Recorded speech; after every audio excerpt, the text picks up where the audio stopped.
This is the voice of Stefan GP. We are most regretfully not to take part in the 2010 F1 Championship, but we will have our revenge. Your Earth will die.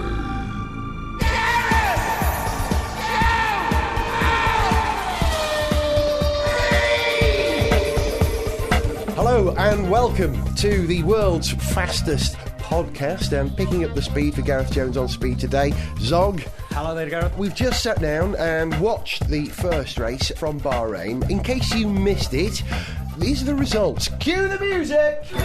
Of those who finished in 17th, it was Trulli in the Lotus Cosworth. 16th, Buemi for Toro Rosso. 15th, Kovalainen in the other Lotus Cosworth. 14th, Hulkenberg for Williams Cosworth. 13th, Al Jwasari in the Toro Rosso Ferrari. 12th, Sutil, Force India Mercedes. 11th, Kubic's debut in the Renault. 10th, Barrichello, Williams Cosworth. 9th, Orvich Antonio Liuzzi in the Force India Mercedes. 8th, Webber for Red Bull. 7th for Button. Returning Michael Schumacher, 6th for Mercedes. In 5th place, beating his teammate Schumacher, Nico Rosberg. 4th, Vettel for Red Bull. 3rd, Hamilton, McLaren. 2nd, Massa, Ferrari. And the winner of the first race of the season, Fernando Alonso, winning on his debut in the Ferrari. Zog, discuss. We have to applaud him. Yeah, fantastic. Well done, well done. You know, you couldn't ask for more than winning on your debut for Ferrari. He is now an honorary Italian, if he wasn't already. I mean, to be honest, I was a little bit disappointed in the race as a whole, particularly because, you know, I think for all of us, our anticipation of how good this season was going to be has been at a particularly high pitch. And there just wasn't really very much action on track. There was very little overtaking, and I guess we'll talk about why that is in a minute. But it was fantastic to see Ferrari back at the front, taking the win. They've got to love a 1-2 on this historic 60th anniversary season opening race.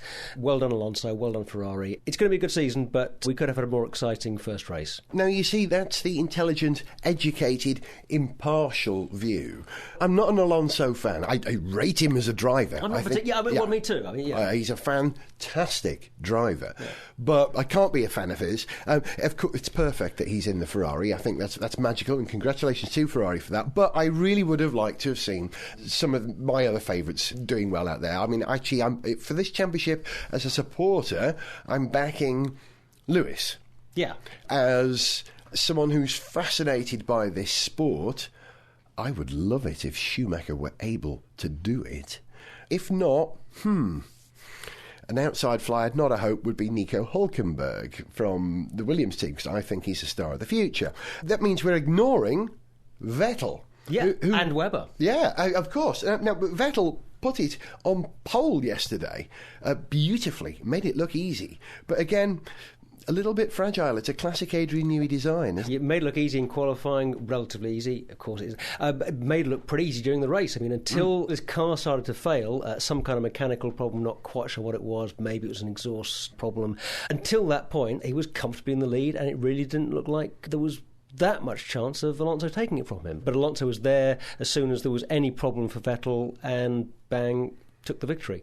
But talking about, you know, who do we want to win this season? I want McLaren. I want this to be a McLaren season. I really want Lewis and Jensen. In a way, I don't really mind which one of them wins. I think I'm rather more behind Lewis, to be honest. But I don't really mind. I really wouldn't mind if Vettel won the championship this year. I'd love it if Webber won the championship this year. You know, there's all kinds of possibilities. I want to see Schumacher win races at the very least.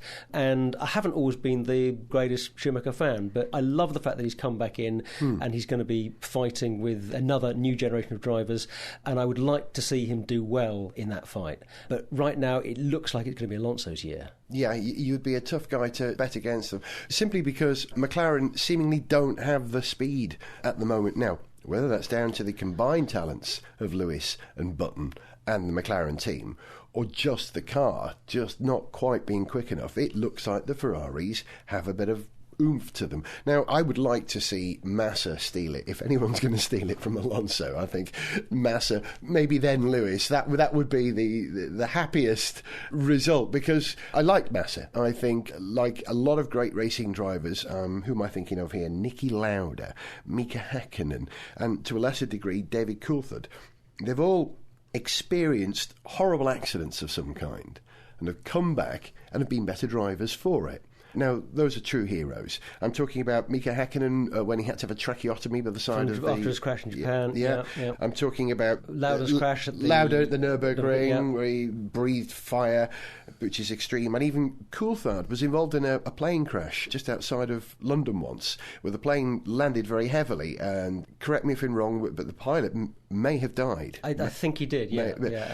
But he came back from that and was a far greater driver. Now, in the grand history of Formula One that we're celebrating this year, the 60 years, it's full of sort of heroic moments like that, and these are the heroic moments of the future. So that's why I love Massa for that reason. I have an affection for it. Yeah, I absolutely understand that, although on this subject of how drivers perform after a huge incident, a big crash, rather than the minor crashes which they will have all the time, I think if you look at the statistics, you'd find that on the whole, it's the exception for drivers to come back stronger after they've had a really big crash. They tend overwhelmingly to be not as fast after a really big. Can you think of any examples? Well, okay, the most recent one, I think Olivier Panis, was possibly had quite a bad. He did. He broke both his legs. Yeah, broke both his legs relatively early on in his F1 career, and he seemed to lose a bit of speed after that, I think. Good point. That's the most recent one I can think of. Schumi came back from a broken leg and won his first race back in the Ferrari, if I remember, in '99 was that, I think, something like that. Although Schumacher is exceptional in so many ways, he will buck the trend in so many ways. Let's talk about Schumi. What a treat to have him there at the race today. It seemed to be quite a quiet race, though. He worked away very diligently, very carefully. He talked about being rusty during qualifying. What was his qualifying position? Let's check it out. 7th. Yeah, his 7th. Button was 8th. You got the impression he was a little bit surprised, a little bit taken aback to be where he was. Of course, he wants to beat his teammate. But all credit to Rosberg for being, around half a second quicker than Schumacher. We're both Rosberg fans, have been since he came into the sport. Well, and before he was in the sport. We said previously that this year, with the good car and with Schumacher as a teammate, this is the year where Rosberg really needs to deliver. Because although he's shown a lot of speed and talent in his F1 career to date, he hasn't really had anything to show for it. This is the year where I think he's really been put to the test and he has to deliver. He can be slower than Schumacher, but if he's slower than Schumacher, he has to at least show that he's learning from him and that he can compete with him. He can't be put in the shade by him. We have high expectations for these youngsters who, at one point during the commentary today, I think it was Eddie Jordan said, Schumacher learned a lot today. Jake Humphries said, learns a lot, he's been doing it for 300 years or something. And that's the point, that no matter how quick you are on a single lap, I'm talking about Nico Rosberg here. No matter how quick you are on a single lap, Schumacher's ability to read the race, and often in conjunction with someone like Ross Brawn, will put together a race that will win rather than over a single lap. And I think that's how you've got to think. And particularly in this season, where we've got 19 races, you've got to put together a championship. We had Alonso's first win, one cuckoo does not spring make. I would still not rule out the ability of the genius that is that combination to put together certainly a championship challenging attack, and they might even just do it if they're in with a fight at the end. That's my belief. I want to talk more about the future of the season in a moment, but first, a little bit of music for you. 2 songs in this show. You said you didn't want any more, so I did 2. This first song is about how difficult it is for the new teams coming into F1 to get their car ready for the first race. It's a beastly task, I think, starting from scratch. So this is the Beastly Boys, No Sleep Till Bahrain. Let me tell you a tale, and this is the truth, but this ain't no story of disaffected youth. Some people are still taking down Christmas decorations, while we bust a gut with our season preparations. No sleep till Bahrain. No sleep till Bahrain. No sleep till Bahrain. No sleep at all at this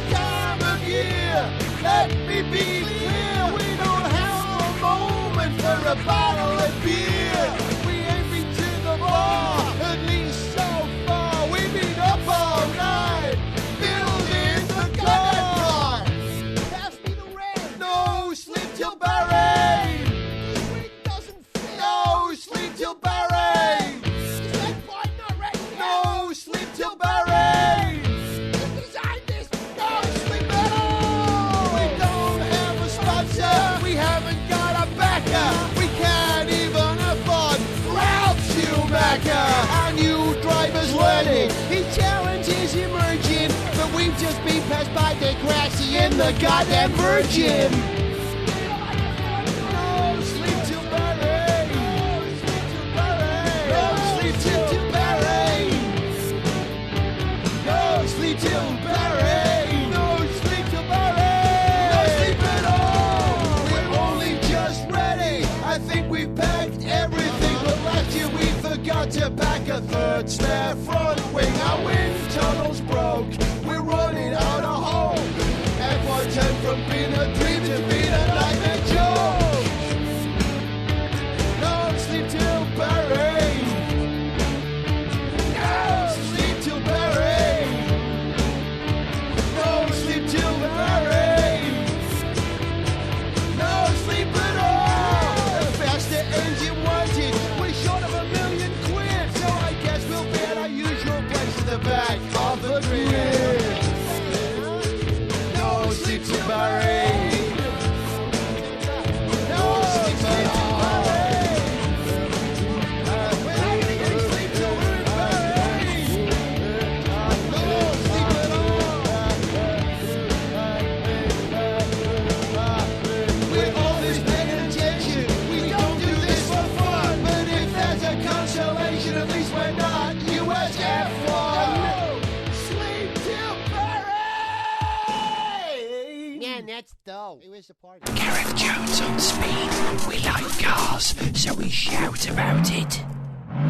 Yep, US F1 were noticeable by their absence, but making quite a mark on their debut were, I don't know what to call them, HRT or Hispania Racing Team, Virgin, but first of all, let's talk about Lotus Cosworth, Zog.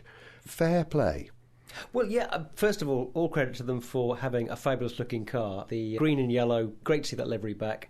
It may not be too long before it gets slightly spoiled by too many sponsor logos, we'll see. But yeah, they finished the race. They got both their cars to the finish of the race, which was really a fantastic achievement. Yeah. To come from nowhere a few months ago, had their entry accepted, and as you say, compare what they have done with what USF1 Haven't done. failed to Yeah. do. Yeah, they did a really great job, and let's hope they do even better as the season goes on. Talking from the point of view of supporters, because I consider myself primarily a fan of motorsport, Yeah. not just a reporter, like you, passionate about it. And I was having a conversation with someone else in a similar position to me on Friday night, who knows a bit more about the new Lotus team than I did. So I had a very detailed conversation. I was explaining to him why I find it difficult to support Lotish. Because for me, Because it's not sort of the old Lotus team. There's not the continuity Yeah. of personnel Yeah. that you might want. it's almost as if they've licensed a franchise. That's what I was saying to him. And I found that hard to take. But he was very defensive. He says, look, you've just got to go down to their HQ. You meet the people there. They're all British motor racing engineers. The heart of it's not that far away from where Lotus were based traditionally. And it feels like Lotus. Now, that itself is interesting.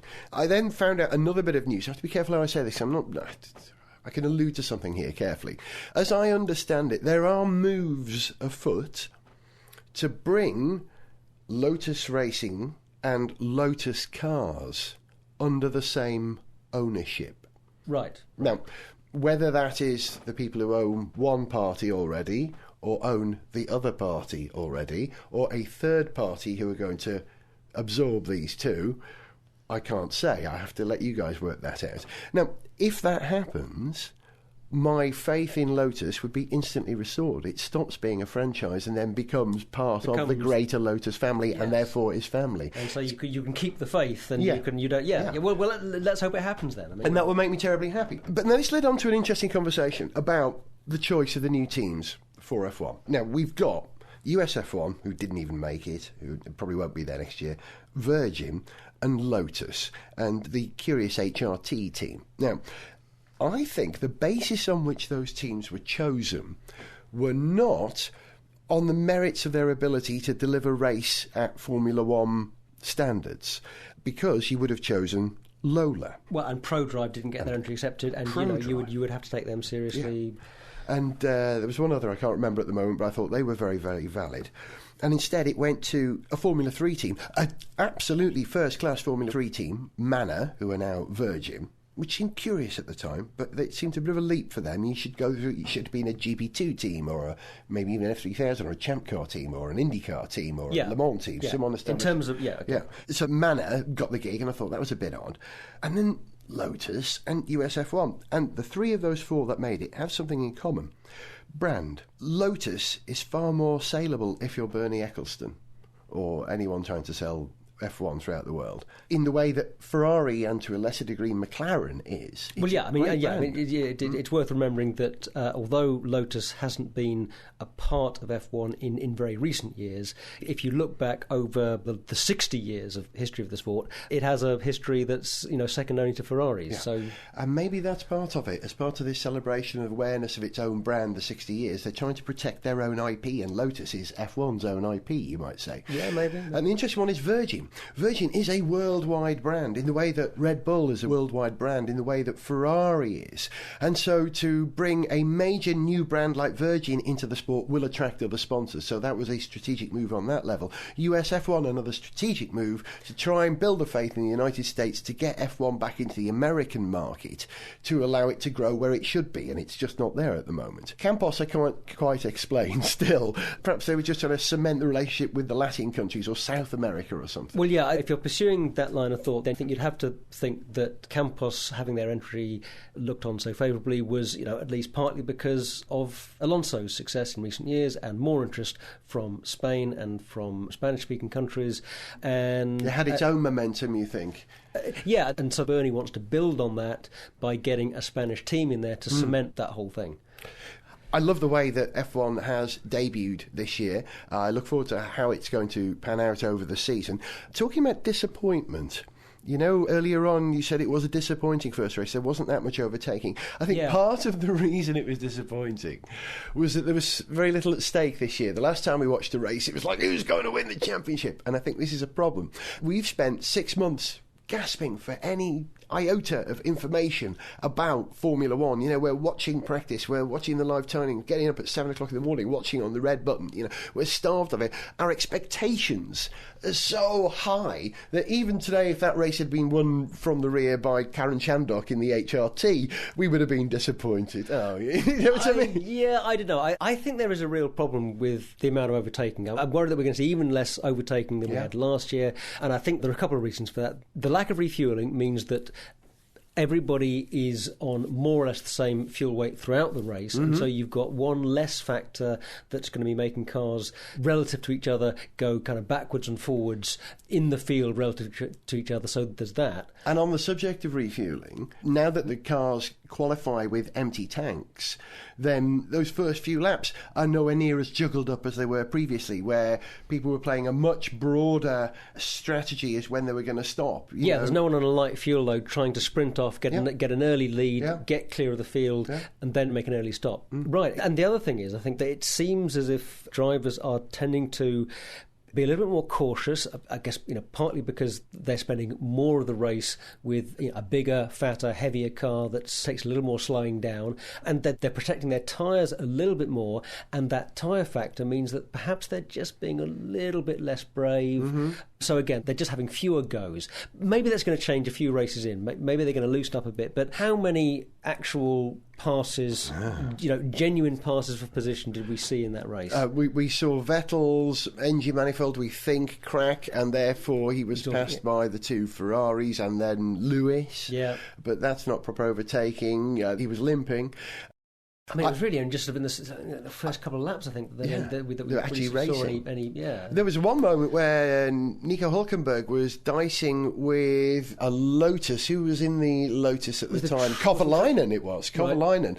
Right. And that looked like proper passing and repassing over three corners. Now, that may have been the only point in the race where someone had fresh sticky tyres and someone else had old tyres, and they could do that. But you want some of that, don't you? Actually, one thing I noticed actually in the race that struck me on the subject of Renault, with their new Lada sponsorship, okay, has a Lada logo ever gone that fast on four wheels before? I think that is something notable about this race. Very good. There's a factoid there. The fastest Lada is driven by Vitaly Petrov. What a surprise. Yeah. This one run on paraffin. My friend buy it on black market. Vodka also. Also vodka. I'm going to talk briefly about some of the cars, some of the things that we noticed in the cars. Nicknames for cars. You know, the Red Bull, it's got the kind of a nose of a platypus, and it's got those kind of eye things of a raptor. You know, they have these little bony structures just above the eye, raptors, I think. And so it's a sort of platy-raptor. Platy-raptor, okay, fine, the yes, good. platy-raptor. I mean, you know, noticeably broad nose thing happening there, bit sort of dugong-y even maybe, but platy, what was it? Platy-raptor. Platy-raptor. Okay, Dugong. I like the platy-raptor. Well, Dugong, that's the Lotus, because the Lotus got a big fat back end, hasn't it? And do you know what it looks like the final generation F3000 car. It does not look like a contemporary F1 car of the last 4 years, I would say. So to get it running anywhere near the pace of the others, that's some achievement. It doesn't look right. If it don't look right, it ain't going to go right. What is it they say? Any sufficiently fast car is beautiful. You know, if it's fast, it's beautiful. That's true. Yes. You make it fast, it suddenly gets better looking. One last thing on Lotus: 6 months their history. Someone DC said on the commentary on television the other day, "Well, Lotus with their history, you know, should be doing very well." So, and I tweeted, I said that it was something like 11 months history. It was actually 6 months of new Lotus. So that's incredible. Well, they've done a spectacular job in that time. So there we are. We had 4 world champions racing, 3 new teams. We had no KERS. Did we miss KERS? We had no movable aerodynamic devices on the front wing. No refueling. No, they can still move the front wings. Oh, do they do that? They still have the movable front wings. Yes, they do. Yes, I missed that. Oh, that's interesting. Yes. Okay, we have 1 minute on the subject of the aerodynamics of the cars. Oh, well, I just love what McLaren have done with that. It's absolutely classic F1 engineering. Let's find a clever way to make this thing go fast. It's ingenious, and as has been pointed out many times, there is no such thing as the spirit of the regulations. There is only the regulations. Describe very briefly, in simple terms, what's going on here. They have a duct just forward of the cockpit that looks like one of those little air vents that you have on the top of an old V8 dragster. Have you noticed that? Yeah, like a little air scoop. Now, that collects air from the airstream over the car and dumps it through a hole into the cockpit. Yep. Unless... well, what happens is, as you say, the air is dumped into the cockpit, and provided that the driver's knee isn't in the way, the air carries on flowing through the cockpit and it flows back out through all the stuff behind the driver's head and is fed to the rear wing in such a way that it affects the turbulence at the back edge of the rear wing, and the turbulence tends to slow down the car. So what happens is, by turning on and off the flow of air, by moving their knee, the driver is in turn able to control whether there is turbulent air tumbling off the back of the rear wing or whether the airflow is tending to stick to the rear wing. And that means there's a difference of about 6 miles an hour in terms of straight line speed, I believe. And it's just classic genius, clever and stuff. And they get away with it because they say it's for cooling the driver. Well, did they? I thought they got... Well, there's nothing saying you can't do it. They're getting... Well, yeah, they're getting away with it, in inverted commas, because they're not doing anything wrong. It's within the rules. Yeah. Now, the grounds on which other teams had objected to it, had challenged it, were the grounds that it's using a movable aerodynamic device. Mm-hmm. But as I understand it, the crucial thing is that the rules only ban a movable aerodynamic device that's part of the car. And the driver's knee isn't part of the car. Therefore, even if you count the driver's knee as a movable aerodynamic device, which strictly speaking I suppose it is, it's clearly not part of the car. Therefore, it's not ruled illegal. So it's great, genius. I just love it. If the only way they could effectively ban that under the present regulations, if they invoke the spirit of the law, saying that any movable aerodynamic device, thereby every racer from now on, every driver would have to be practically cemented into the car with a urethane foam mould holding their arms in one position, preventing them from moving even their head. You look at drivers' helmets, they're aerodynamic devices. You'd have to start using thought control to steer the car. Hey, have you seen Violet's new iPhone? I swear it could do it. You've been listening to Gareth Jones on Speed. Zog, prediction for the season, who's going to win it? Who's going to win the championship? I think it's going to be Alonso. I hope it's going to be Lewis, but I think it's going to be Alonso. Crikey. I wish I could even say at this point. Ask me again in a few races' time. That's my answer. Say goodbye, Zog. Goodbye. We'll leave you with our traditional end to the first show of the season. This is F1's Back 2010. We'll be back in 12 days. F1's back for 2010.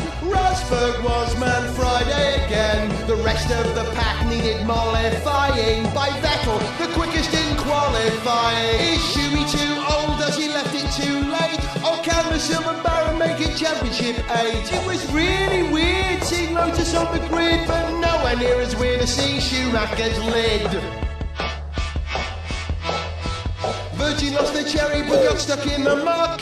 Branson in a pickle and out of luck. Senna was there, Chandler made the start, but frankly their car is a bit of a cart. Oh, the prancing horses, they look damn quick. But if Alonso's made champion, I'll be dead. To send us an email, see pictures, get song lyrics, join our Facebook fan site or follow us on Twitter, go to GarethJones.tv. Gareth Jones on Speed is made in London by Whiz Bang. Gareth Jones on Speed!